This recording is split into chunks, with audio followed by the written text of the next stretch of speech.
Tucked away in the back of this Target store in Edina, Minnesota, employees pack about 1,000 orders every day. This is one of 2,000 stores across the country that fulfill 95% of the company's online orders. It's Target's biggest play to beat Amazon and Walmart in the race for fastest shipping. As the smallest retailer of the group, it's banking on its greatest asset, this network of physical stores throughout the US. The strategy is a big departure from how retailers typically fulfill online orders, using giant warehouses to ship packages across the country. But Target is reaching customers where they are. Over 75% of Americans live within 10 miles of a Target store. Here's how the underdog in the shipping wars is rethinking distribution to keep up in the high-stakes battle of fast delivery.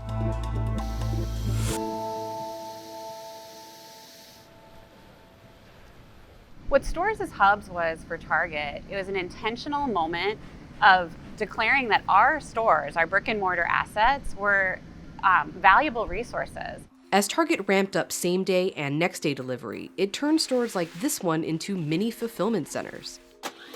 That meant designating back room space for shipping needs, like adding pack stations. You probably will find many more stores closer to the consumer, so fulfilling from the store, you may reduce the time.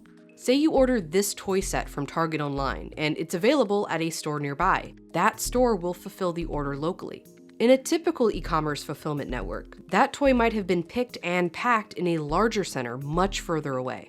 Target has only 14 of those larger fulfillment centers, compared to its 2,000 stores, so it made a lot of sense for them to try to kind of work with what they have.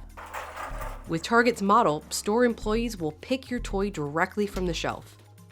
Then it's brought to the back room, where your order will be boxed, taped, and labeled before it's added to this pallet for pickup. Target says shipping from a store is 40% cheaper than routing the order through a fulfillment center. But relying on stores to sell items to both in-person and digital customers comes with its own challenge. There's a limited amount of space. These are existing stores. These are buildings that already exist. As digital volume continues to increase, that creates strain and pressure for our stores. Building packages in the back room, well, the sortation center really relieves that pressure from our store teams. The company opened this Minneapolis sortation center in 2020. Facilities like these utilize existing stores while shipping at high volume. Every day, orders are packaged and trucked from 43 local Target store shelves and brought here for sorting and delivery. We'll process around 35,000 packages a day through peak. This specific facility, up to 45,000 and 350,000 through Cyber Monday alone. 130 employees help the center run 24 hours a day to get through all that volume. Once your order arrives off the truck, it comes to the induction area, where a worker scans it into the facility and places it on the conveyor belt. They're flowing down through here, and they're going to come to this central area right here. At this pickoff point, a team member would stand here as the packages come in. They would read Target Last Mile Delivery, and then they would let that package continue down this line. This process separates the packages that Target delivers for itself, or Target Last Mile Delivery, from those destined for third-party pickup. The orders dispatched to carriers like UPS, USPS, or FedEx are often going a little farther away. It could be an adjacent market. It could be a regional hub.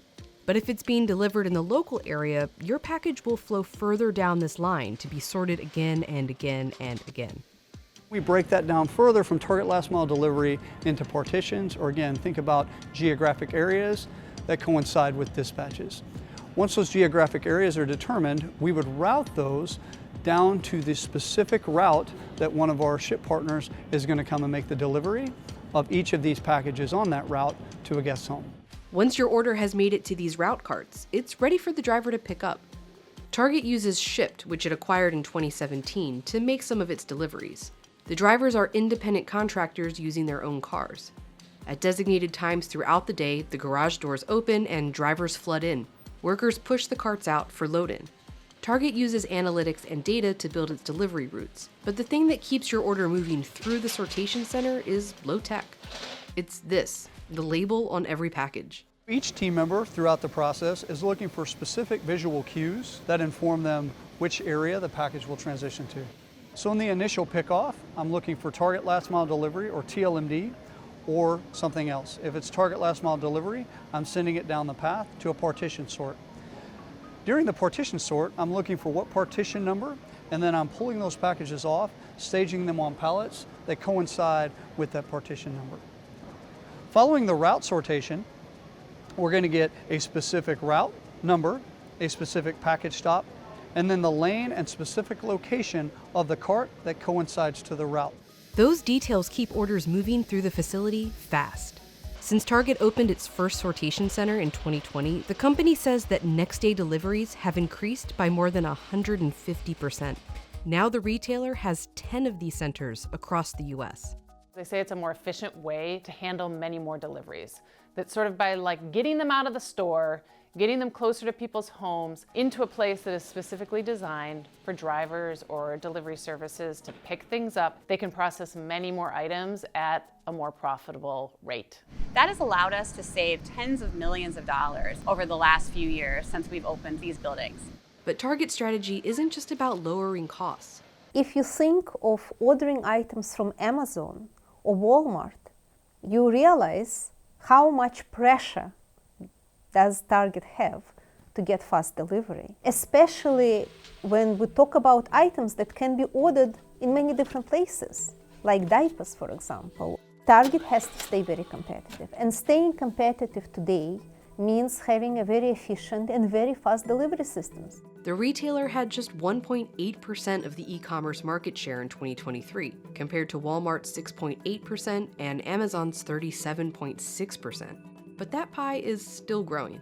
We knew that e-commerce was the future, is the future, will continue to be the future, and we needed to meet the moment. Target is in a different place from a business perspective in general right now compared to Amazon and Walmart. They want to be fast in part just to counteract some of these other things that their business is confronting. They're doing it against a backdrop of weaker profits in some cases, so that makes it a more of an urgent matter in some ways for them, but it also means they have to balance it with just doing the basics of retail at the same time. So that's tricky. Especially when faster delivery doesn't come cheap. Think about the things you buy online, like a tube of toothpaste. Sending a tube of toothpaste to your house costs a lot more money than you're spending on that tube of toothpaste. You see Target trying to reduce the cost of shipping by offering things like picking up in a store parking lot, which is a little bit less expensive for them. The reason why we're able to save more money in the sortation center market is we're that much closer to the guest. We have more options as it relates to our last mile delivery carriers, connecting that carton to the guest who ordered it. The company says that proximity also addresses the environmental concerns of fast shipping. Solutions like sortation centers and stores as hubs help us drive our sustainability goals as it reduces the amount of miles that our carriers and our drivers are on the road, as well as consolidating packages from multiple starting points into fewer packages. Target is convinced this stores as a hub strategy will best position it to compete in the shipping wars. We are investing $100 million in sortation centers, expanding our network of sortation centers to 15 by the end of 2026. Walmart is also taking advantage of its stores, but with a twist. In the next episode, we'll visit one of Walmart's automated market fulfillment centers. How is the country's biggest retailer leveraging its size and tech to gain more ground in the shipping wars?